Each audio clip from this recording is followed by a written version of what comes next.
Salut à tous et bienvenue pour un nouvel épisode des Superphysique Podcast. Je suis Rudy et je suis en compagnie de Fabrice. Nous sommes les fondateurs du site superphysique.org consacré à la musculation sans dopage que nous avons créé en 2009 et sur lequel vous pouvez retrouver des milliers d'articles, des vidéos et des podcasts afin de vous éviter de faire les mêmes erreurs que nous et d'éviter de perdre du temps. De manière plus personnelle, nous avons chacun nos propres sites. Pour Fabrice, c'est musculation-alter.fr sur lequel vous pouvez retrouver des articles sur l'entraînement à domicile ainsi que son livre du même nom.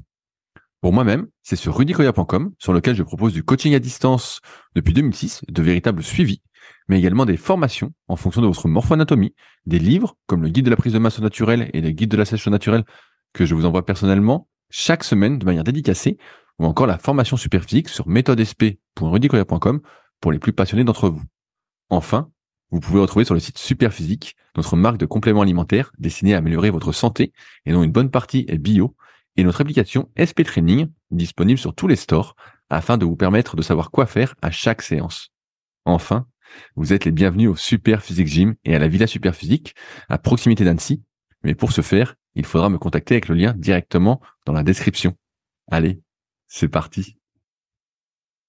Salut Fabrice, c'est la forme ou quoi? Salut Rudy, ça va bien. Ah, on se marre. En plus, je reviens du salon de massage là. Encore? Mais c'est pas possible. Mais tu vas combien de fois par semaine? J'y vais une fois par semaine, depuis la dernière fois, enfin depuis que j'en parle sur le podcast, donc je sais pas à combien on en est, à 3-4, plus les trucs de kiné que j'avais fait. Mais c'est pas mal d'ailleurs. Tiens, je pourrais en parler après. Je te donnerai mon feedback sur ces massages. Ah bah tu vas dire que les finitions sont exceptionnelles. On a Elles sont pas chères. Je te raconterai comme ça. Alors, Fabrice, on a vu une news importante passer, à savoir que tu fais partie des 1 milliard de personnes qui sont obèses. Ah 8 oui, milliards. ça y est. Ouais, alors je me suis demandé si je la notais celle-là parce que j'en ai plus qu'assez de parler de l'obésité et puis après on me traite de grossophobe. Mais en gros, voilà, il y a une news qui est passée et sur les 8 milliards d'habitants sur Terre, il y a 1 milliard d'obèses. Bon, ça, on savait qu'il y en avait beaucoup. Mais là où c'est étonnant, c'est qu'ils s'attendaient à ce que ce soit 1 milliard en 2030 et en fait c'est 1 milliard en 2024. Donc on a 6 ans d'avance, Rudy, bravo. Ah mais on en avance, bah c'est bien ça. Ouais, on en avance, voilà. Donc on a Pour une fois. voilà, une personne sur 8 qui est obèse et puis la tendance va pas en s'améliorant. Alors on verra si avec leur espèce de médicaments puis piqûres ils arrivent à améliorer les choses vu que le monde ne semble pas prêt pour se mettre aux lentilles. Et voilà. Mais un truc de fou. Et en parallèle, par contre, je crois qu'il y a toujours un truc style 20% de la population qui ne mange pas à sa faim ou qui est malnutrie. Oui, mais voilà. Ça m'étonne pas. Après, ce qui m'ennuie un peu sur ces chiffres, c'est qu'on dit 1 milliard, mais je sais pas toi et vous qui nous écoutez, mais j'ai l'impression que, en fait, on dit obèse, ok, parce que c'est un certain IMC, je pense, mais Oui, c'est ça. il y a combien de personnes en surpoids, en fait? Mais oui, mais ça, Des gens en forme, j'en vois de moins en moins. J'en vois parce que je regarde des trucs, je cherche, etc., des informations, mais sinon, j'ai l'impression que la plupart des gens sont en surpoids, quoi. Ouais, mais ça, je t'ai déjà expliqué, Rudy. On en a déjà parlé dans le podcast, mais je suppose que tu fais exprès de faire le neuneu pour... Effectivement, donc c'est le petit calcul de l'UMC qui permet de faire les statistiques d'obésité. Et donc l'obésité, c'est je sais plus, faut avoir plus de 30 ou quelque chose comme ça en IMC.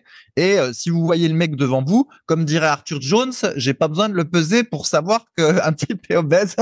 Voilà. Donc c'est énorme en fait quand tu es obèse. Et effectivement, il y a beaucoup de gens qui sont en surpoids, donc avec du bide, mais ils n'auront pas le seuil obésité dans l'IMC. Et pour cause, ils n'auront pas non plus les problèmes cardiovasculaires associés autant à l'obésité. Et des gens en surpoids, par contre, effectivement, il y en a beaucoup. Alors, j'ai plus les statistiques dans le monde entier, mais je t'avais déjà dit, en France, c'était 57% des hommes qui sont en surpoids ou obèses. Bah, c'est énorme. Vraiment, vous avez plus d'un gars sur deux. Ouais, et puis après, tu peux ajouter les skinny fat, parce que les skinny fat, ils sont pas dans surpoids, tu vois, vu qu'ils sont skinny et, et fat, ils sont pas dedans. Bref. Donc voilà, mangez des lentilles et des carottes. Et si vous continuez à manger des produits industriels, eh ben vous ferez partie peut-être de ces gens-là, puisque les 3 facteurs principaux qui ont été évoqués pour ça, c'était comme d'habitude. Alors ils disent pas là, ils disent les habitudes, nos habitudes de plus en plus sédentaires, et la malbouffe et peut-être les perturbateurs endocriniens. Voilà les 3 critères, mais sans surprise. endocrinien, le numéro un. C'est quand tu bois l'eau du robinet, c'est sûr que c'est ça qui te rend gras comme tout. Donc voilà, truc habituel. Et peut-être bien, Rudy, que ce sera la dernière fois que je parle des obèses et des surpoids sur ce podcast, parce que je finis par ne plus en pouvoir. Bah non, mais ça va, de toute façon, c'est de pire en pire. On sait très bien comment ça va finir. Avant qu'on attaque d'autres sujets, je voulais faire un petit point parce que la V3 de l'application SP Training est enfin sortie sur Android et dans les prochains jours, normalement, sur iOS, donc sur Apple. Donc, on est évidemment très content après toute cette attente, ce délai de pouvoir vous la proposer. Donc, il y a pas mal de nouveautés. Déjà, c'est que vous pouvez tester l'application gratuitement pendant 1 mois, sans obligation d'achat, voilà. Donc, vous pouvez avoir accès à toutes les fonctionnalités. De plus, on a remplacé un peu tout ce qui était cycle de progression, préprogrammé, tout ça, par une sorte de chatbot avec ma photo. Donc, vous aurez l'impression. C'est Rudy en version IA. On a IAisé Rudy. Ouais, c'est un peu ça. Mais en gros, là, ce coup-ci, en fonction de ce que vous avez fait, je vais vous dire, on a bien réfléchi avec Pierre là-dessus, quoi faire la prochaine séance. Donc, ça programme vraiment de séance en séance et c'est pas un cycle préprogrammé. Donc, ça va modifier en fonction de ce que vous avez fait, des questions que l'application va vous poser, tout ça. Le nombre de répétitions, les charges, le nombre de séries, les temps de récupération. Donc, c'est vraiment presque, j'ai envie de dire, il n'y a pas de tout comme je pourrais faire dans un vrai coaching à distance comme je fais via mon site rudicola.com, mais il y a beaucoup de possibilités afin de vous permettre ce coup-ci vraiment de mieux progresser. C'est beaucoup plus adaptatif que ça l'était auparavant. Et il y a également le fait qu'on ait rajouté un compte. Donc ce coup-ci, si vous enlevez le téléphone, vous retrouvez tout ce que vous avez fait. C'est un truc qu'on voulait dès le départ, mais voilà, ça n'avait pas pu se faire. Donc il y a ça. Il y a également le fait que vous pouvez utiliser l'application hors ligne, parce que je sais que dans pas mal de salles ou pas mal d'endroits, des fois, il n'y a pas Internet. Et donc, dès que vous retrouvez Internet, tout se synchronise automatiquement. Donc ça, c'est hyper pratique. Vous avez évidemment des programmes qui sont proposés. Vous pouvez mettre votre programme. Il y a le rajout également de niveau. On s'est aperçu, et on en parle souvent dans les podcasts, que le niveau, quand on débutait la musculation, était beaucoup plus bas qu'à notre époque, il y a plus de 20 ans. Donc, on a rajouté des niveaux qui sont fer et cuivre. Donc, on se rappelle que les niveaux étaient basés sur les tableaux du club super physique où ça commençait au niveau bronze. Donc là, par exemple, il y a le niveau, si je dis pas de conneries, cuivre, qui est 10 à 55 au développé couché, et niveau fer 10 à 40. Donc pareil, c'est adapté pour chaque exercice. On a rajouté également des exercices pour différents niveaux, comme le Magic Triceps, les élévations latérales, le rowing à un bras, bref, des exercices qui avaient été pas mal demandés. Donc voilà, donc c'est beaucoup plus accessible et c'est beaucoup plus adaptatif. Donc, c'est dispo sur Android, SP Training, premier mois gratuit. Donc, je vous invite fortement à essayer. Là, on est vraiment sur quelque chose de beaucoup plus poussé que la V2 et qui devrait, je pense, vraiment vous aider à progresser. Moi, j'ai envie de dire que c'est une nouvelle révolution, mais on va dire que je suis pas objectif. Mais c'est quand même assez costaud. Là, on est vraiment, ça remplace pas le contact humain d'un vrai coaching, les discussions, les réponses aux questions, tout ça. Mais pour ceux qui ont juste besoin d'une méthodologie, là, vous avez vraiment le gros, vous avez 80%, 85% de la méthode que j'ai pu développer au fil des années, après avoir coaché des milliers de personnes depuis 2006, et vraiment adapté à la séance, donc comme je peux faire avec les suivis hebdomadaires, tout ça, et c'est pas juste un programme, comme je dis souvent, le secret, c'est pas le programme, entre guillemets, même si à terme, il faut le personnaliser, c'est vraiment la méthodologie, et là, vous allez vraiment la retrouver donc dans SP Training, que je vous invite donc à essayer gratuitement pendant 1 mois. Voilà, Fabrice. Bravo. Donc c'est Chat SP avec OpenRudy. Il y a une photo de moi, mais on a mis une photo classique. Et franchement, vous pouvez même regarder juste les captures. Voilà, si vous voulez pas l'installer, vous voulez pas l'essayer, mais bon, ce serait dommage si vous faites de la muscu. Mais ouais, Pierre a bien bossé. C'était un peu long tout ça, mais maintenant elle est là. On a plein de petites idées de mise à jour que j'espère régulières, mais là on a déjà quelque chose de vraiment très très très poussé. Donc j'invite à essayer. Après, vous verrez ma gueule à chaque fois que vous faites une séance, quoi. Même si en petit, voilà. Imaginez que je souris comme dans les podcasts et puis tout ira bien. Alors Fabrice. Ok. Alors Fabrice, moi j'ai une question.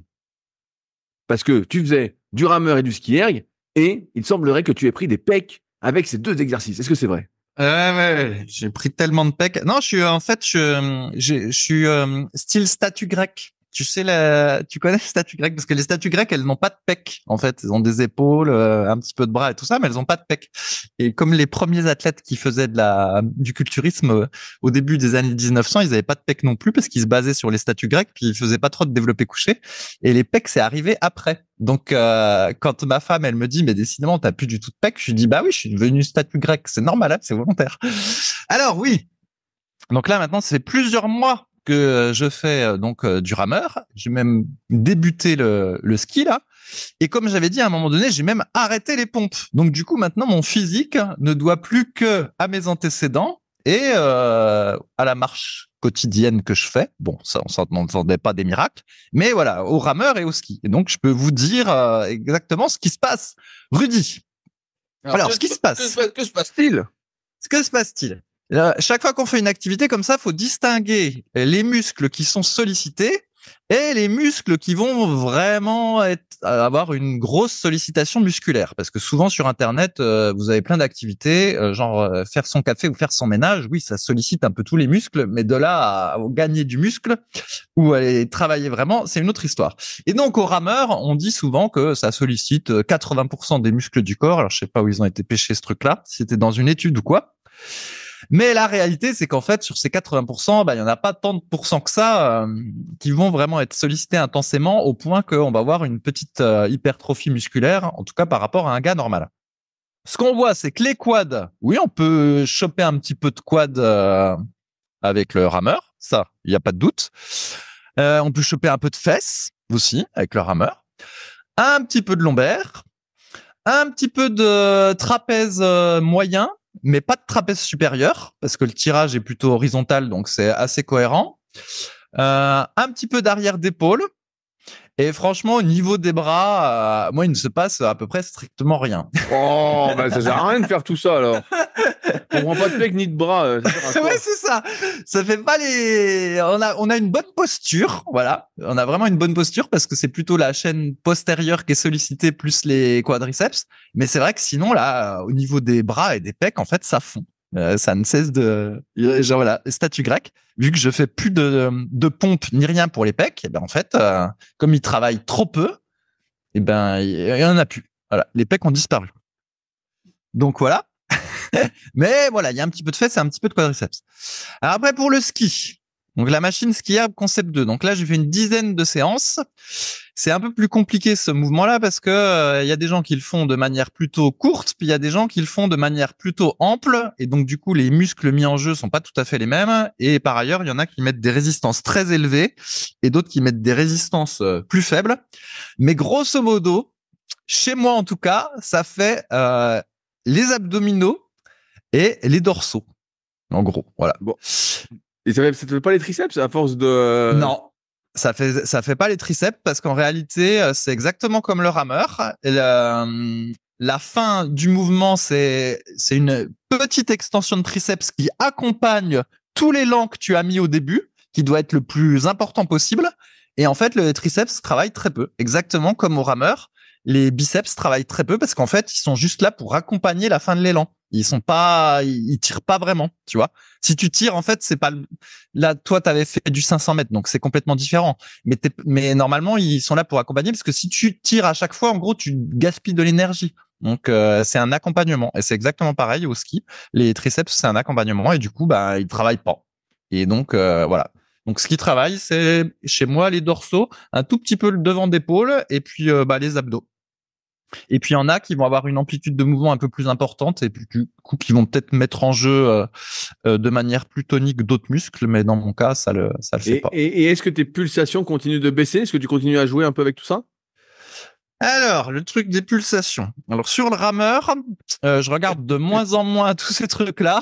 Voilà, on veut avoir des retours, l'amélioration de la condition physique d'un dieu grec et en fait, on saura rien, quoi. Non, mais si, mais parce qu'en fait, donc je note tout assidûment sur mon training log sur le forum Superphysique. J'ai même viré tous les commentaires pour que ce soit plus clair parce que sinon, c'est le grand bordel. Le type va tout virer! Ouais. Et on voit bien une progression, là, il y a aucun doute. Surtout que maintenant, je fais du rameur, même sans sangle l'essentiel du temps, donc c'est encore plus difficile, ça met encore plus en jeu le gainage. Pourquoi tu fais sans sangle? Eh bien, parce qu'en fait, si tu sais faire du rameur sans sangle, t'es sûr que ton mouvement de rameur est bon, à peu près, tu vois. Ouais, mais là Il y a c'est pas bon, de depuis doute. le temps, il est à peu près bon ton mouvement. Ouais, mais je voulais bien être sûr, bien travailler le gainage, etc. Et en fait, ça se fait de faire du rameur à basse cadence, c'est-à-dire grosso modo de 18 à 26 ou 24 selon les gens. Tu le fais à basse cadence sans sangle. Comme ça, tu fais un mouvement, voilà, nickel. Et après, tu sangles tes pieds quand tu passes sur les cadences plus élevées. Voilà, il y en a qui travaillent comme ça. Et du coup, j'ai copié et j'en suis content de faire comme ça. Et effectivement, donc petit à petit, on voit bien une progression sur mon log où à cadence égale, je fais de plus en plus de mètres. Oui, la FC. Alors, la fréquence cardiaque, le problème, c'est que comme elle est souvent faussée à la salle, dès qu'il y a quelqu'un qui est dans mon périmètre ou des choses comme ça, j'ai perdu l'habitude de la regarder et de toute façon, je me suis rendu compte que c'était pas très utile au final parce que des fois, comme tu avais dit, elle monte un peu trop et puis sans que ça signifie quelque chose.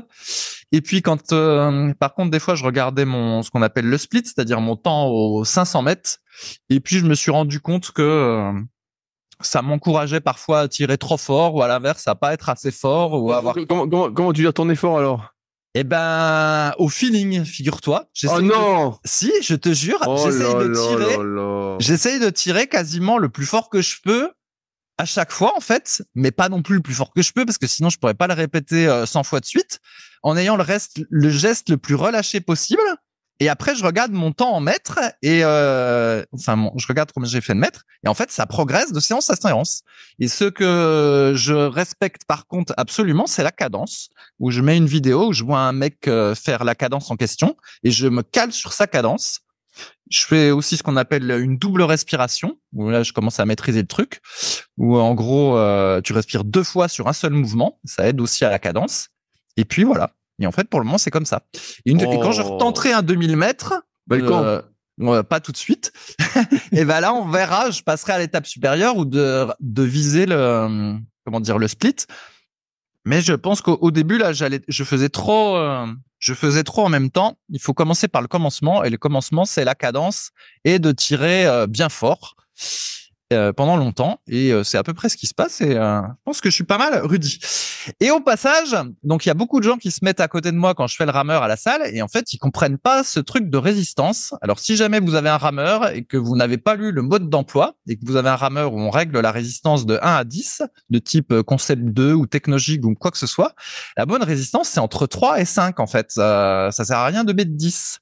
C'est vous qui faites la résistance en étant explosif. C'est exactement comme avec la muscu. Et si vous mettez une résistance 10, en gros, à moins d'être super balèze comme Rudy, on n'arrive pas à être explosif, on a un risque de blessure et en fait, personne met 10. Même les meilleurs du monde, ils mettent un truc entre 3 et 5, c'est ce qu'il faut faire. Par contre, pour le ski erg, là, c'est un peu différent parce que il y a des mecs qui sont des monstres de masse et qui, eux, mettent une résistance 10 et puis qui arrivent à gérer avec une résistance 10, alors que Concept 2 recommande une résistance entre 1 et 3, donc vraiment très en dessous.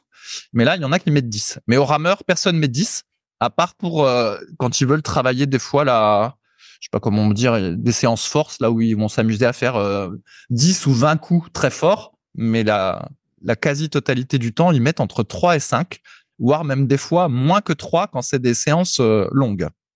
Donc, ne mettez pas 10, ça sert à rien. C'est l'intention qui compte, c'est le fait d'être explosif, de tirer fort, le plus fort possible à chaque fois. Il y a trop de sensations et de feeling pour moi. Moi, j'aime bien les chiffres.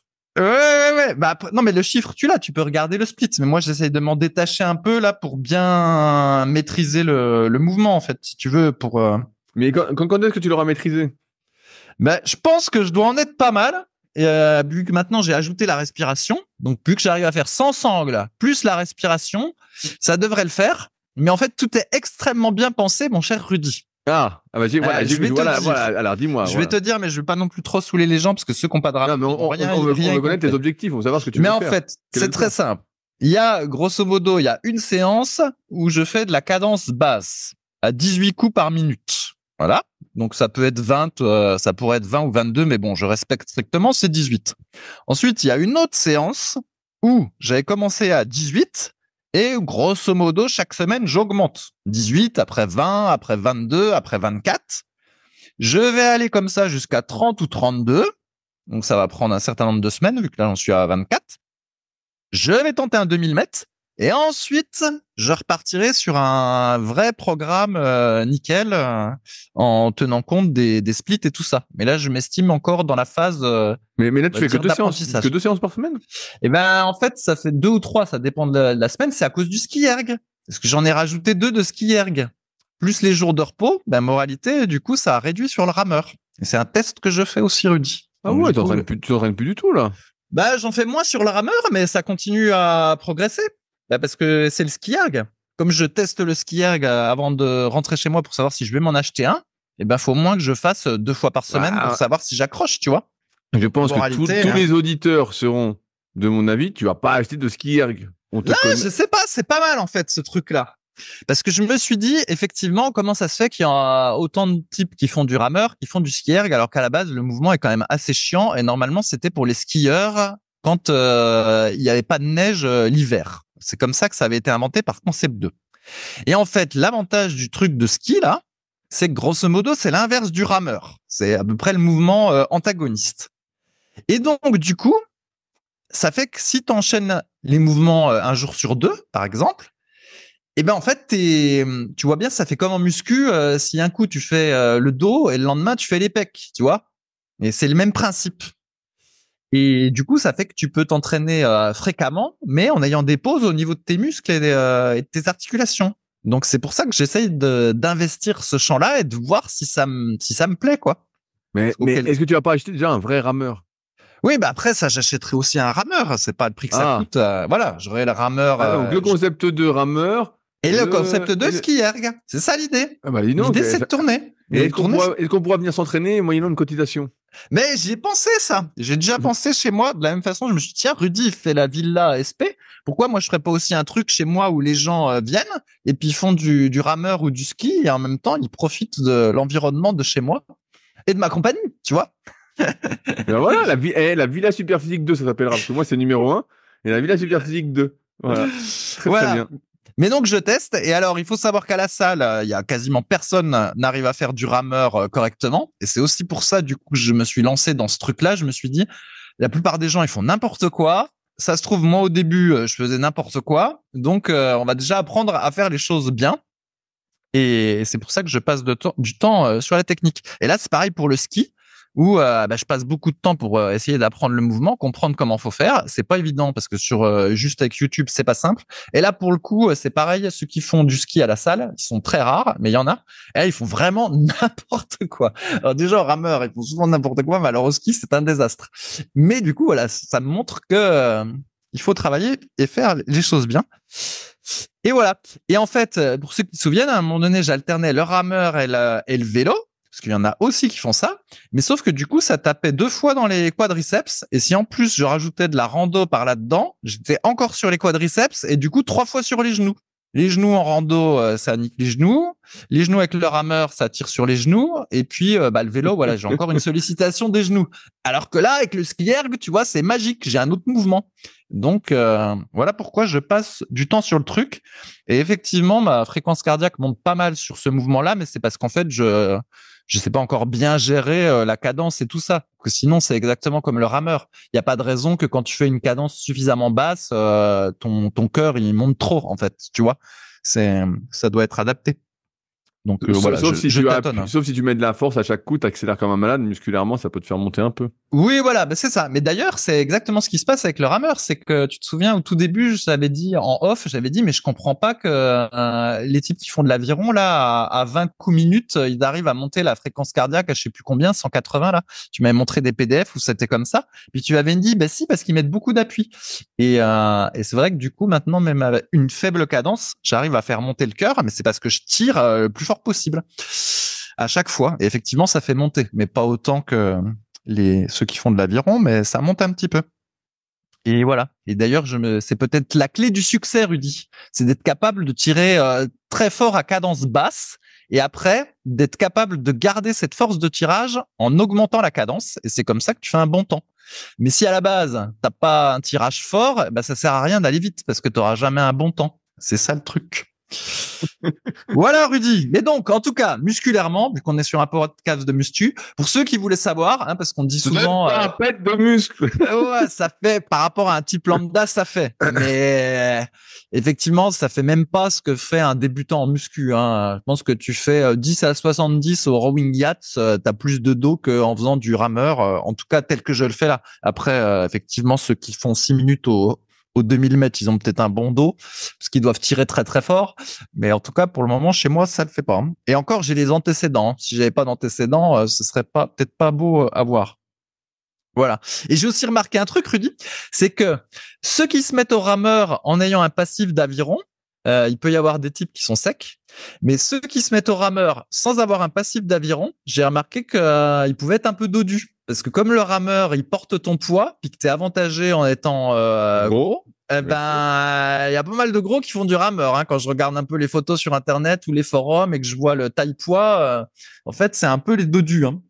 Je m'attendais à avoir des types minces et puis athlétiques, mais en fait, c'est ceux qui viennent de l'aviron qui sont minces et athlétiques. Sinon, ils sont un peu dodus. Hein. C'est complète, à part sur le 2000, là, mais sur le cours, là, je me souviens, mais il fallait être lourd. Hein. Moi, quand j'avais fait le 500, j'essayais d'être gros. Parce que ça aidait. Hein. Je voyais bien que tu te penches un peu en arrière, c'était mieux. Hein.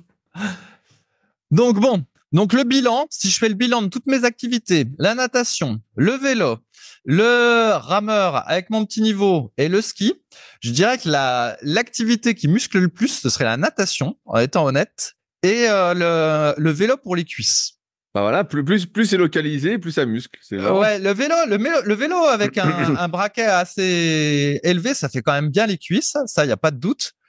Et franchement, la natation, je trouvais que ça musclait plus que le rameur. Mais bon, peut-être que j'ai pas encore le bon niveau au rameur, mais voilà, je suis pas très très impressionné. Hein, mais comme j'avais dit, hein, en fait, quand on a déjà fait de la muscu, on se rend plus compte. Mais en fait, la plupart des activités, ça muscle zéro, quoi. Et donc, finalement, que ça muscle un petit peu, c'est déjà peut-être un peu pas mal. Bon, ouais, vive la muscu. On attend ton retour sous les barres, Fabrice. Ouais, non, attends, tu parles, j'ai pas fait de pompe depuis 2 mois. C'est pas pour refaire de la muscu. Quoi? C'est à cause du véganisme, tout ça? Ah oui. Alors, je reviens là-dessus aussi. Des fois, il y en a qui laissent des commentaires sur YouTube. Ils me disent, tous les problèmes de Fabrice, ils sont dus au véganisme ou des trucs comme ça. Exactement. Mort au véganisme. C'est ça. Et en fait, je pense que à force d'avoir été transparent et de montrer que j'étais un peu en quête du zéro douleur et de dire, là, tu vois, j'ai un petit truc au cou, ça m'ennuie. Là, j'ai un petit truc au mollet, ça m'ennuie. En fait, il y a des gens qui ont pensé que j'avais beaucoup de problèmes, hein, tu vois. Mais en fait, j'ai pas vraiment de problème. Donc je marche. T'as une vie compliquée. Voilà, non, en fait, je marche, je sais pas, 10, 12, 15 kilomètres par jour. Hier, c'était 20 kilomètres. Donc tous les jours, je marche, on va dire, beaucoup plus qu'un type normal. Et puis, je vais encore à la salle 5 fois par semaine pour faire mon rameur ou mon ski. Je fais mes étirements et je suis à nouveau beaucoup plus souple que la moyenne. Voilà, j'ai pas un pet de gras, etc. Donc globalement, non, ça va, tout va bien. Puis je suis très en forme, j'ai récupéré mon dos et tout ça. Mais c'est vrai que comme j'ai commencé ces nouvelles activités, là, le rameur et le ski, et que le rameur, j'en ai fait trop vite, trop tôt, j'ai eu des petites douleurs par-ci par-là, plutôt musculaires, et ça m'ennuyait parce que je voulais pas faire une activité qui me faisait des douleurs. Mais là, ça va, je gère mieux. Et les contractures sont plus ou moins parties. Il me reste un petit truc au mollet de temps en temps, mais globalement ça va. Mais de toute façon, c'était des problèmes musculaires, c'était pas articulaire, donc c'était pas très très grave. Comme quelqu'un qui débuterait la muscu, qui serait enthousiaste de progresser, puis qui choisirait le programme de Arnold Schwarzenegger en double split, en pensant qu'il va progresser plus vite, puis au final, il a un peu mal partout. En fait c'est un peu ça qui s'est passé parce que j'avais des petites douleurs. Voilà, mais en gros c'était ça. En gros j'étais trop enthousiaste, mais j'ai pris un programme qui n'était pas adapté à mon niveau, en pensant que juste à adapter la vitesse ça suffirait. Mais en fait non, il fallait adapter le volume d'entraînement parce que mes muscles ils étaient pas prêts en fait, tout simplement. Mais surtout que je savais pas bien tirer. Là j'avais expliqué que je me relâchais pas, mais là ça va mieux. Et donc du coup cette histoire de véganisme. Si vous lisez plein de choses sur comment vivre vieux et tout ça, la plupart du temps, on vous dit il faut manger beaucoup de légumes. C'est toujours des légumes. Et on dit toujours faut végétaliser son alimentation. Végétaliser, on mange trop de produits transformés. Il faut Et quand on dit qu'on mange trop de produits transformés, ça dit pas qu'il faut remplacer tous les produits transformés par du riz et des pâtes. C'est qu'il faut prendre des légumes, des légumineuses, des oléagineux, des trucs comme ça. Et moi, en tant que végane, ces aliments-là, j'en mange des tonnes. J'en ai plein. Et en fait, c'est pas du tout le véganisme qui fait que j'ai des contractures au cou ou quoi que ce soit. Quand j'avais c'est le contraire, c'est le véganisme bien fait, évidemment bien fait, parce qu'il faut pas faire n'importe quoi. Il y a des carences quand on est végane, c'est pas naturel d'être végane. Encore une fois, végétarien, c'est plus naturel. Mais pour la santé, on n'est pas végane pour la santé. On est végane parce que on est religieux. On est raélien. Que grâce aux outils modernes que sont la vitamine B12 et tout ça, on n'a plus besoin de manger les animaux. Et que en plus, en se supplémentant en vitamine B12 et en mangeant des végétaux, on est bien, on est en bonne santé, etc. Mais effectivement, si tu te supplémentes pas puis que t'es vegan, bah ça va pas, hein, parce que c'est pas fait pour, on n'est pas fait pour. Mais maintenant on peut, grâce aux vitamines. Bref. Et voilà, ce qui s'était passé quand j'avais voulu tenter la plongée, que j'étais en recherche de mon activité favorite. Après la plongée, là, j'avais eu des gros problèmes d'équilibre. Donc, c'était pas le véganisme, c'était probablement la plongée. Et en fait, j'étais allé à l'hosto 2 fois quand même. Et j'ai eu à chaque fois une batterie de tests qui a été faite pour le cas où je m'étais pas drogué, empoisonné ou que sais-je. Et on a vraiment tout testé. C'est pas comme comme si vous allez chez le médecin, vous dites, je perds mes cheveux. Il vous dit, ah, bah, peut-être vous manquez de fer, on va vous tester le fer. Parce que là, non, ils m'ont tout testé, ce qui était possible. Hein. J'avais 3-4 feuilles quand je suis sorti. Et en fait, tout était parfait. Donc, du coup, ça m'a montré que, en tout cas, ce qui était testable, c'était parfait et que j'avais pas de carence par rapport à ce qui était testé. Oui, mais ça va arriver, c'est trop court terme. Là, Ouais. Alors, il y en a qui disent, ouais, c'est court terme. Au début, les véganes, ça va bien. Et au fur et à mesure, ils ont des espèces de carences qui s'installent. Et puis, au bout de 5 ou 10 ans, ça y est, ils tombent en morceaux. Donc, moi, je dois en être à 6 années. Et franchement, pour le moment, ça va. Puis ma femme aussi. Mais encore une fois, il faut pas faire n'importe quoi. Faut se supplémenter, faut faire gaffe à ce qu'on mange, sinon on peut manquer de calcium, etc.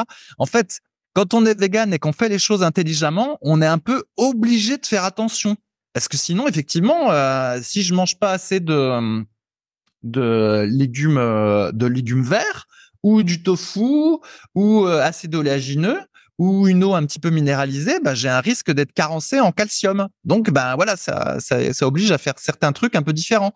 Ou comme je mange pas de poisson, si je mange pas des petites algues de temps en temps, ben il y a un risque apparemment d'être carencé en iode. Donc, du coup, bah, ça oblige à faire un peu attention. Ça a bien chiant cette alimentation là. Et voilà. Et quand on fait les choses bien, normalement, ça va plutôt bien. Et la preuve, c'est que je vais plutôt bien. Mais effectivement, j'étais en quête de n'avoir zéro douleur. Et c'était pour ça que voilà, j'étais sur cette quête-là. Et c'est aussi pour ça que j'ai fait tous ces massages. Et je continue.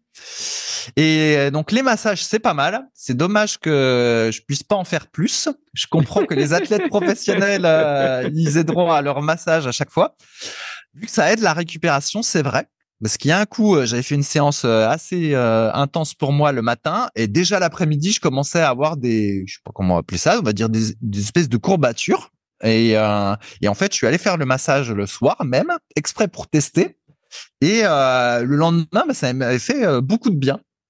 Donc c'est vraiment pas mal ce massage. Alors après, Rudy se marre avec son histoire de finition et tout. Mais comme c'est un massage sportif, c'est pas toujours très agréable en fait. Des fois, ça me fait un mal de chien justement quand elle passe dans les zones où il reste des nœuds là, sur les mollets et sur l'ischio. Et des fois, ça fait même super mal. Et même j'ai dit à la dame, j'ai dit peut-être que le dernier massage qu'on fera, je choisirai le massage relaxant parce que payer 50 balles pour avoir mal à chaque fois, je me fais un peu. Le mec ressort avec des bleus. Ah mais c'est vrai, il y a eu une fois où j'avais des bleus en fait, tellement ça avait appuyé fort. Mais bon, j'ai quand même l'impression que les nœuds diminuent au fur et à mesure. Après, je pense que pour certains muscles, pour les ischios, si j'avais le rouleau bleu à picot, je pense que j'arriverais à les enlever petit à petit en faisant la méthode du pauvre. Hein. C'est tu fais tes petits picots tous les jours et puis petit à petit ton nœud passe. Pour les mollets, c'est un peu plus chiant. C'est ça, méthode du pauvre. Pour les mollets, c'est un peu plus chiant. Je vois pas trop comment faire parce que tu peux rouler dessus avec le rouleau aussi. Ouais, mais pour mettre autant de tension qu'elle fait et tout ça, ça doit pas être simple. Mais bon. Effectivement, ça vaut mieux que rien. Et avec le rouleau. Mais cela dit, là, tu vois, je fais une fois par semaine, c'est pas assez en fait. Faudrait que je complète par du rouleau. Là, je pense qu'il faudrait. Fais-toi 2 massages par semaine, Fabrice, t'as qu'une seule. Ouais, mais c'est ça. Mais là, ça fait 100 balles de massage par semaine. Là, quand même, ça fait un peu cher. Mais bon, c'est vachement bien. Et ça se trouve, quand je rentrerai chez moi, si jamais je trouve quelqu'un à peu près au même tarif qui fait des massages sportifs, j'irai. Mais c'est pas du tout, parce que j'ai fait une petite recherche sur Internet. Ah ouais, Tous les masseurs, bah ouais, parce que là, c'est massage sportif qu'elle fait, la fille. Elle fait relaxant aussi, mais elle fait sportif. La plupart, ils font pas sportif, parce que c'est chiant. Hein. Quand elle appuie avec ses pouces et tout ça, je dis, t'as mal à la journée, t'as mal à la fin au pouce. Elle me dit, bah ouais, des fois, ça me fait un peu mal. Bah ouais. Appuyer 1 heure avec ses pouces compte, pour elle les te trucs, mate, elle est en train de se détruire à cause de toi.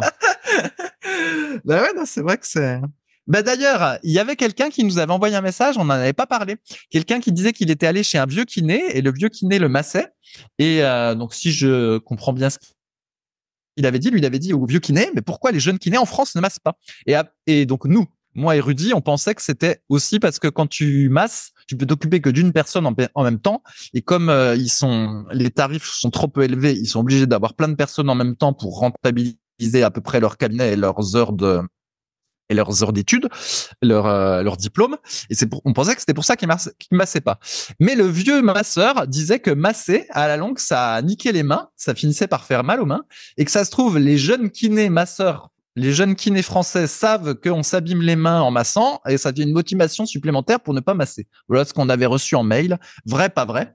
Mais donc voilà. En tout cas, les massages, c'est bien, Rudy. Bah, j'en doute pas. Moi, j'ai toujours su que ça faisait du bien, mais c'est vrai que en France, en tout cas, je n'ai jamais trouvé, vis-à-vis de mon expérience, quelqu'un qui massait vraiment comme je voulais, quoi. Donc à chaque fois, c'est des petits massages qui servent à rien. Ouais. Donc, bon, ça m'intéresse pas. Je préfère me masser tout seul avec la méthode du pauvre, avec nos balles super physiques qu'on a fait, avec nos rouleaux super physiques qu'on avait fait, ou avec un pistolet de massage, qui est un peu la méthode de l'entre-deux de la classe moyenne, mais qui est moins efficace quand même que le rouleau et la balle, parce que tu peux moins appuyer, et qui peut faire le taf si on n'a pas beaucoup de nœuds, quoi. Ouais. Alors, si jamais il y en a qui veulent demander à leur femme de se faire masser, un massage sportif, ou qui veulent masser leur femme sportive, donc ce que fait ma masseuse, l'essentiel du temps. Si vous avez une femme sportive, vous nous demandez, on peut se déplacer.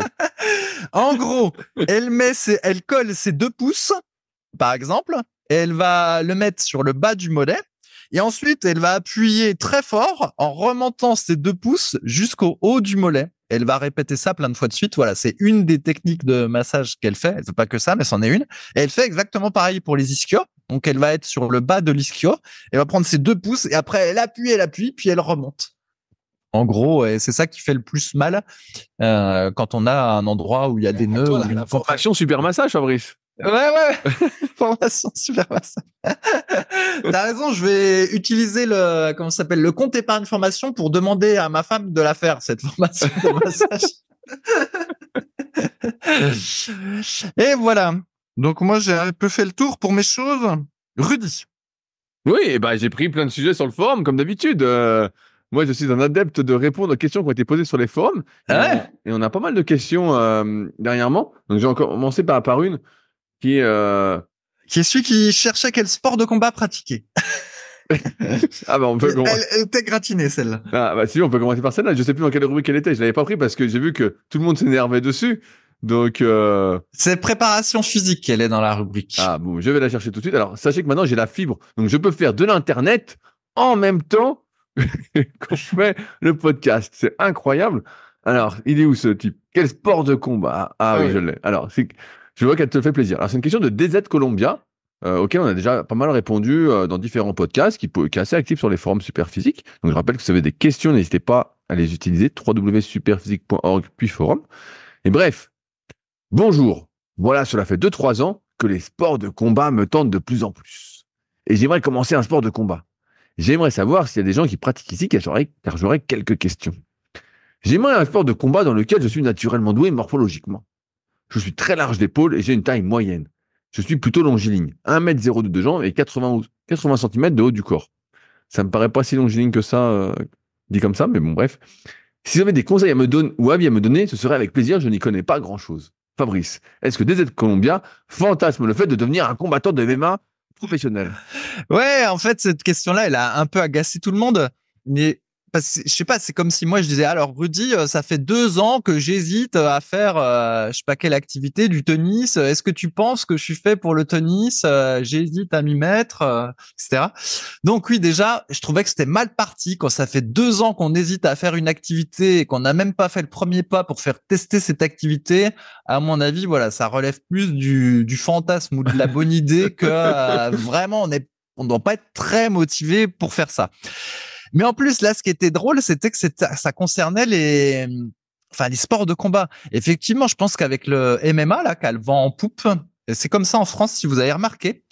C'est souvent quand il y a des bons athlètes français que le sport en question a le vent en poupe. Alors, à la fin des années 90, c'était l'époque de l'athlé, ce qui est Marie-Josée Pérec et tout ça. C'était pas mal l'athlé. Tu me diras si tu es d'accord avec moi. Mais j'en ai fait justement. Donc, bah tiens, voilà, il était fan de Marie-Josée Pérec. Non, de Michael Johnson, moi c'était. Hein. Ou Ben Johnson. Et mais bon, c'est pas des athlètes français ça, mais Marie-Jo elle était. Ensuite, il y a eu la période à un moment donné, c'était la natation, parce qu'il y a Laure Manodou. Et là, tout le monde voulait faire de la natation. Et là, j'ai l'impression qu'avec le MMA et la tripotée d'athlètes français qui commencent à bien performer en UFC et que ça remonte médiatiquement, on a l'impression que ça y est, c'est les sports de combat qui sont au devant de la scène. Donc, les sports de combat, il y a les arts martiaux de manière générale, qui étaient populaires à l'époque de Van Damme, Bruce Lee et tout, mais je suis pas sûr que ce soit encore populaire, ces trucs-là, où on avait le judo, le karaté et toute la clique, le Viet Vo Dao, le taekwondo, etc.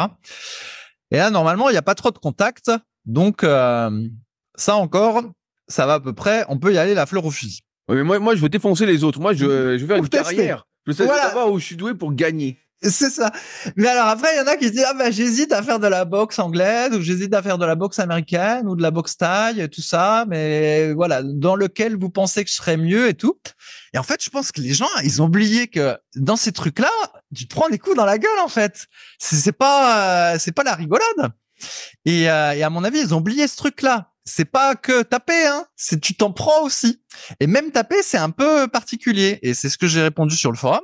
Comme moi, j'ai fait beaucoup de karaté quand j'étais jeune, grand fan de Jean-Claude Van Damme, tout le tralala et tout. Et au karaté, on retenait les coups. Donc du coup, on n'avait pas un vrai test de sa virilité.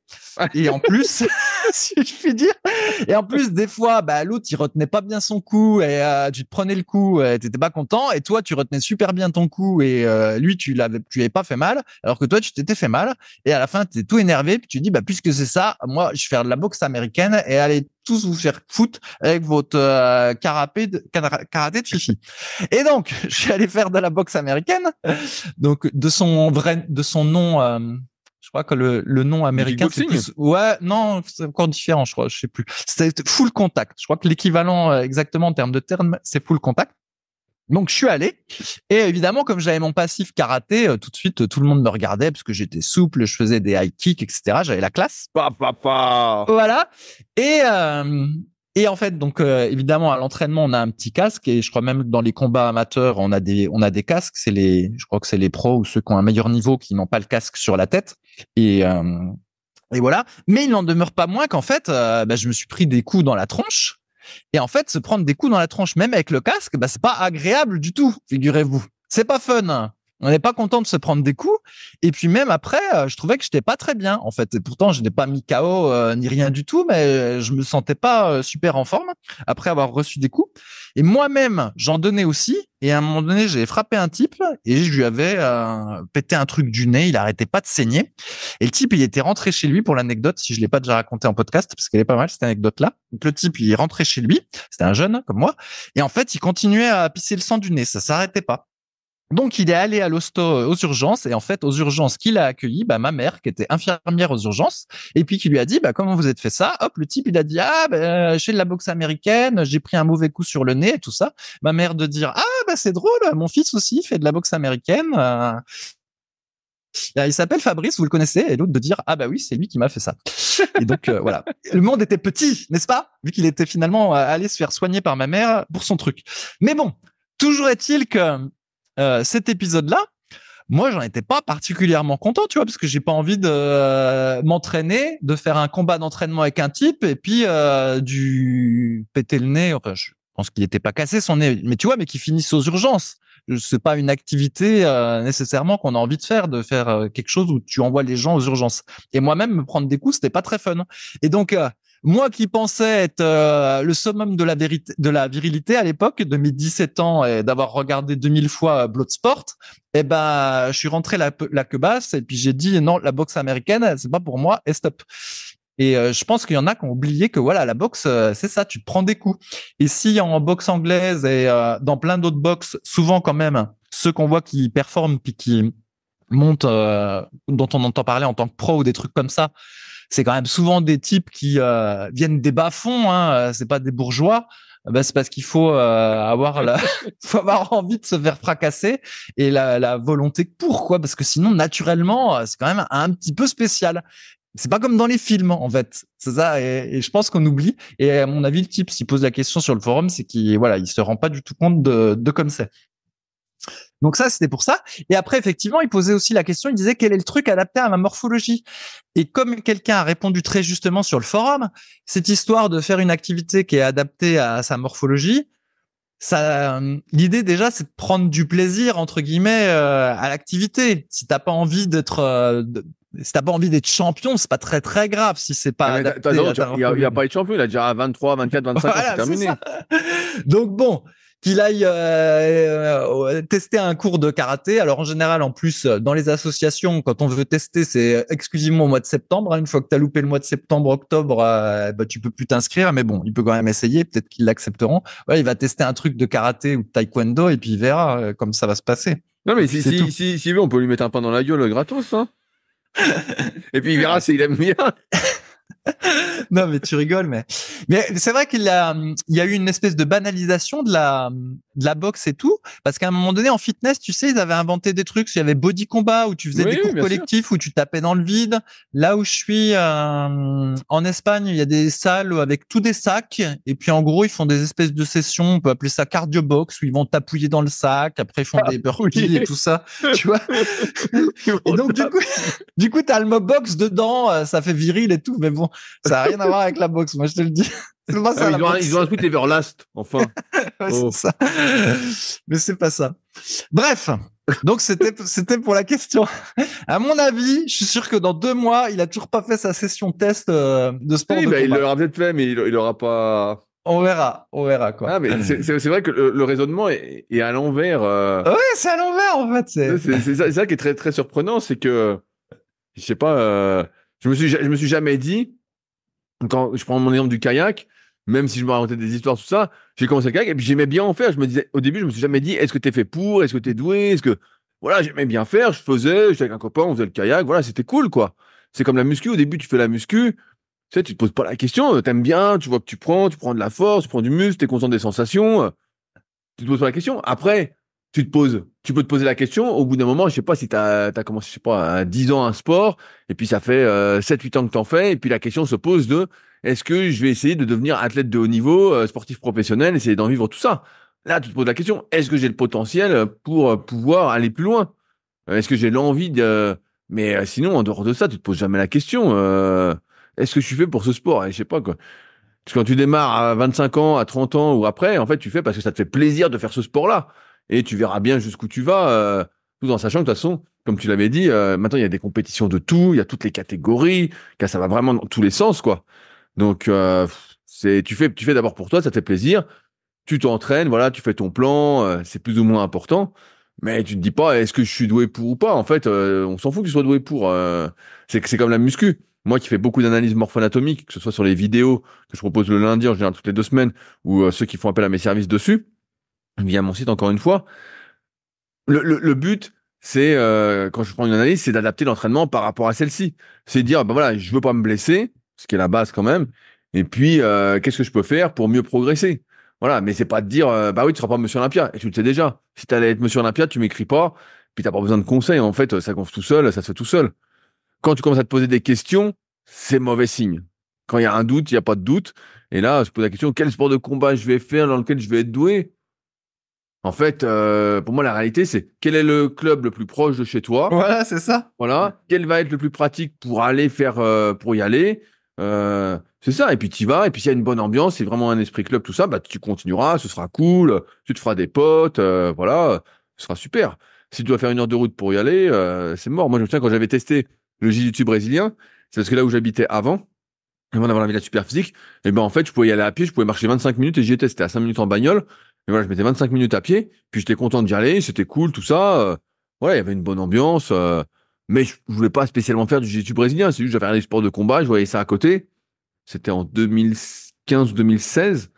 Et donc, voilà. Mais il a fallu faire 1 heure de bagnole pour y aller, bah, t'y vas pas, en fait. À un moment, tu t'arrêtes. Donc, c'est comme ça que plein de gens, des fois, font des sports de combat, des arts martiaux, parce que c'est proche de chez eux, parce que c'est facile. C'est comme la salle. Tu t'inscris à la salle la plus proche de chez toi, en général, à moins qu'il y en ait 15 dans ta ville, voilà, pas si éloigné. Mais, voilà, c'est vraiment bizarre, ce truc où on arrive. C'est tout le monde veut être champion, mais on se rend pas compte de ce que c'est être champion. Et comme j'interviewe pas mal de personnes avec les secrets du sport, Euh, je mets pas mal de trucs aussi sur mon Patreon dans la revue de presse, comme j'en ai pas mal de documentaires, tout ça. En fait, quand tu vois le rythme, ce que c'est un champion, t'as pas la plupart des gens, dont moi, on n'a pas envie d'avoir ce rythme en fait. On veut pas s'entraîner 4 fois par jour ou trois, 4 fois par jour, faire que ça, être crevé. C'est une vie particulière quoi. Donc c'est pas qu'une question de morphologie, c'est aussi une question d'envie, d'antécédents, de prédisposition comme on dit. C'est plein de choses quoi. Et la plupart du temps, t'as pas envie. T'as envie d'avoir les résultats, t'as envie d'être bon, mais c'est un fantasme parce que t'es pas prêt à faire les efforts qu'il faut. Et ça, j'ai l'impression qu'on y assiste quand même de plus en plus. Une décorrélation entre ces objectifs et ce qu'on est prêt à faire, sachant qu'encore une fois, il n'y a pas de raccourci à la réussite. On peut faire des conneries et ralentir, ce qu'on essaie de vous éviter avec ces podcasts ou avec l'application SP Training. Mais sinon, ouais, y a pas de raccourci, quoi. En fait, fais, et puis tu verras bien où ça mène. Ça se trouve, tu vas te découvrir du talent, puis ça se trouve, tu t'aimeras t'en prendre plein la gueule. Puis, mais ça m'étonnerait. Personne n'aime s'en prendre plein la gueule, mais moi, j'avoue que les mecs veulent faire des sports de combat. Je me souviens au ancien SP Gym que j'avais, avant qu'on déménage en 2017. Il y a un gars qui voulait faire de la boxe. Et je lui disais, non, mais je lui dis, tu vas payer pour que t'en prennes plein la gueule? Parce qu'il était tout maigrichon, tu sais, on voyait qu'il était pas fort, quoi. Il était pas un nerveux, tout ça. Et bon, je crois, il avait fait 1 ou 2 séances et puis c'était pas inscrit, quoi. Je lui ai dit, non, mais je lui ai dit, Bah oui. tu vas pas payer pour te faire casser la gueule. Je dis, moi, je te casse la gueule gratos si tu veux, hein. Je lui dis, c'est ça et je serais sympa en plus, hein, je te ferai pas trop de traces. Mais, non, mais c'est le fantasme du truc, le fantasme d'être champion, quoi. C'est fini. Un champion, il se pose pas trop de questions jusqu'à temps de devenir déjà un petit champion, quoi. Si vous en posez, c'est que vous serez pas champion, hein. Mais bon, c'est pas grave. Tant que vous amusez bien et que vous progressez, c'est cool. C'est ça. Tiens, sinon, Rudy, tu sais, souvent tu parles d'ego, mais comme l'ego, c'est un terme qui a plein de sens hein, et puis qu'il est pas très rigolo. J'ai vu un autre terme qui permet plus de prendre du recul sur ces différentes activités et de pas trop se prendre au sérieux des fois. J'appelle ça le kikimètre. Qu'est-ce que c'est que ça, le kikimètre? C'est le kikimètre. Ah, ça, ce sera dans le titre. Ben ça, c'est le kikimètre. Ben, c'est quand, par exemple, imaginons que, on va prendre moi parce que j'aime bien pratiquer l'autodérision. Imagine, voilà, je fais mon rameur et tout ça. Et donc, admettons, voilà, j'ai fait 10 minutes de rameur, j'ai oublié combien de mètres, mais mettons que, voilà, une séance, la semaine d'avant, j'avais fait 2300 mètres et la séance d'après, je fais 2310 mètres. Et donc, mon kikimètre a gagné 10 mètres. Et là, je sors c'est de ta la femme qui doit salle. être contente. Et là, je sors de la salle, j'ai la banane et tu vois, je me sens viril et tout ça parce que j'ai un gros kilomètre. En gros, c'est ça. Et on peut faire exactement le même truc. Imagine, tu fais du soulevé de terre à la salle pour ceux qui ont envie de se niquer le dos. Et voilà, il y a une séance, ils font 150 et puis quelques séances plus tard, ils vont faire 152 puis ils se disent oh là là, qu'est-ce que je suis bon. J'ai un gros kiki, j'ai bien progressé sur mon kikimètre, tu vois. Et en fait, on a tous un kiki. Enfin, non, c'est pas vrai, on n'a pas tous, mais on va dire souvent les hommes, on a un peu du kikimètre. Ça peut être le kikimètre sur la voiture. Mais on peut avoir combien de mètres, au maximum? Ouais, je sais. Par exemple, Rudy, lui, il a un petit côté kikimètre sur sa voiture parce que chaque fois qu'il change de voiture, il me dit ah tu verrais, elle va vite et tout ça, machin. Il me fait rire avec son kikimètre. J'aurais avoir un peu de plaisir quand même. Oh. Il y a le kikimètre de la voiture. Il y en a qui peuvent avoir le kikimètre sur la taille de la maison, le kikimètre sur le compte en banque, le kikimètre sur le tour des biceps, etc. Voilà.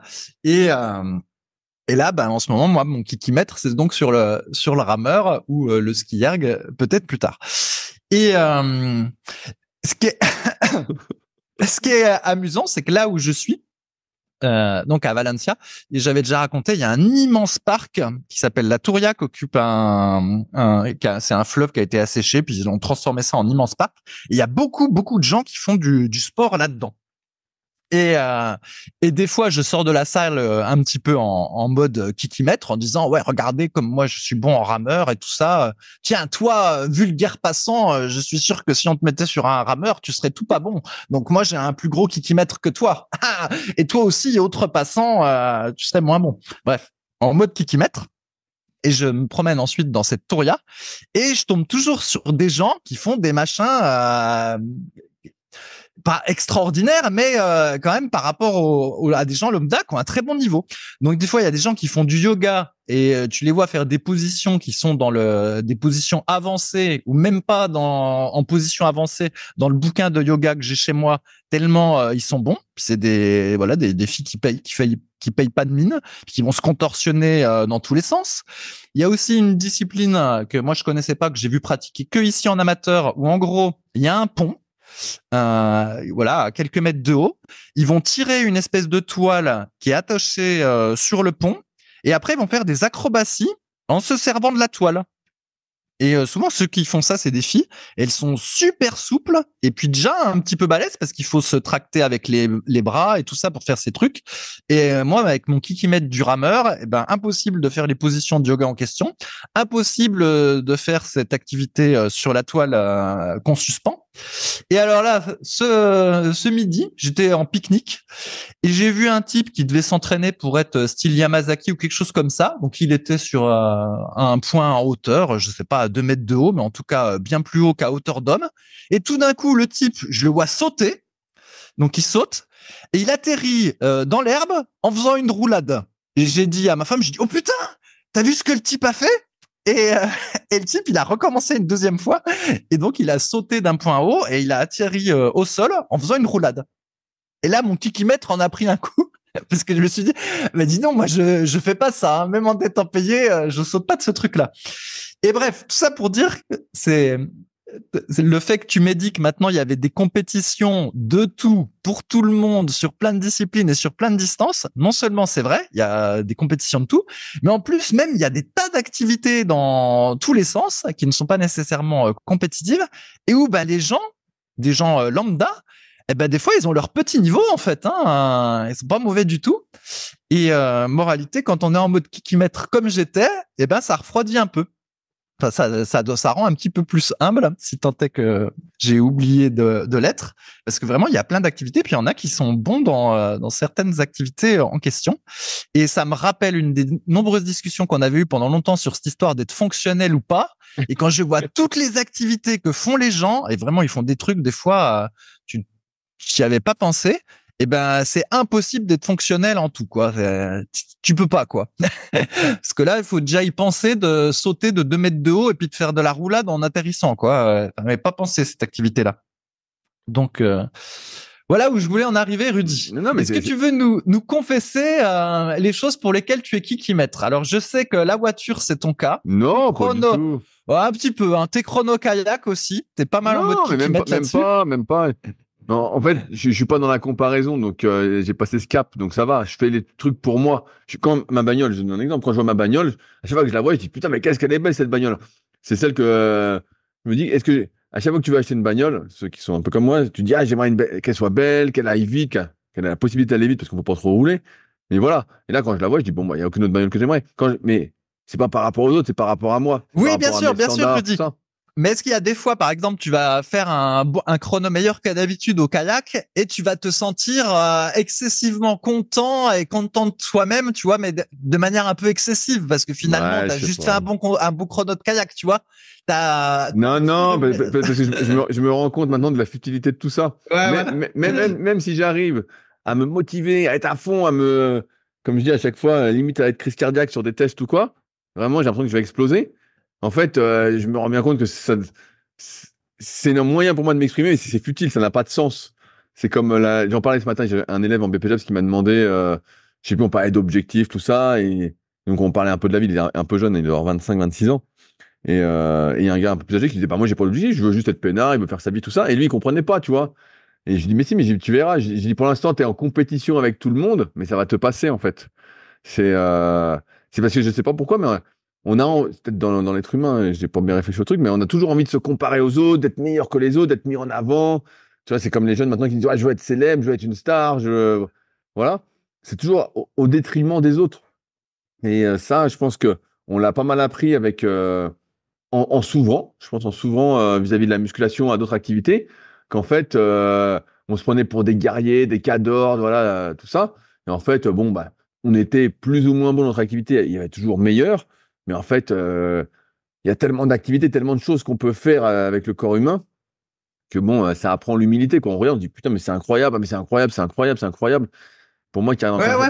plein de documentaires. Mais tu sais, souvent, on a l'impression que c'est sa propre activité qui est la plus difficile. Ouais, tu sais, pas du tout, pas du tout. Comme la muscu, comme la muscu. Ouais. À un moment, on disait la muscu, c'est super dur parce que c'est 24 sur 24, c'est la diète, c'est l'hygiène. Oui. Non, mais ce qui est un peu vrai. Ce qui est un peu vrai, parce que c'est vrai que quand tu es dans la muscu, si tu fais gaffe avec la diète, t'es un peu en mode 24-24. Oui, mais ça, c'est un peu vrai. Normalement, ça devrait être un truc inculte. Manger sainement, ça devrait être voilà, les bases de tout. Bon, c'est pas le cas, c'est n'importe quoi, mais ça devrait être les bases. Mais c'est vrai que l'activité muscu en tant que telle, bien que tu forces comme un fou, tout ça, quand tu forces comme un fou, en tout cas, c'est assez court, quoi. Tu forces, mais c'est pas si dur. Car quand je fais un test 10 km au kayak, je peux te dire que c'est beaucoup, beaucoup plus dur. Mais je dirais pas que le kayak, c'est un sport super dur. Il y a des trucs que je vois, et je me dis, waouh, là, c'est vraiment balèze. Là, je me dis, là, il y a des trucs beaucoup plus durs. Mais c'est vrai qu'on a toujours tendance à vouloir se valoriser par rapport à ce qu'on fait vis-à-vis des autres, à se faire un peu mousser ou à se mousser soi-même, quoi. Voilà, c'est ça. Alors qu'en fait, c'est piteux, quoi. C'est ridicule, quoi. T'es nul. Non, mais là, c'est pour ça. Même quand je fais un bon chrono au kayak, moi, j'ai plus cette tendance, et j'ai un pote qui écoute, là, qui est un peu pareil. Il fait du paddle, et on fait nos chronos. Et tu vois, on bat notre record, et à chaque fois, moi, je finis, je dis, ah, j'aurais pu faire mieux. Je me dis, merde, j'aurais pu faire mieux. Alors, je suis content sur le coup, mais je me dis rapidement, ah, j'aurais pu faire mieux, là, j'aurais pu accélérer ici. Ah, putain, j'ai ralenti ici, j'aurais dû changer de pagaie, j'aurais dû faire ci, nanana.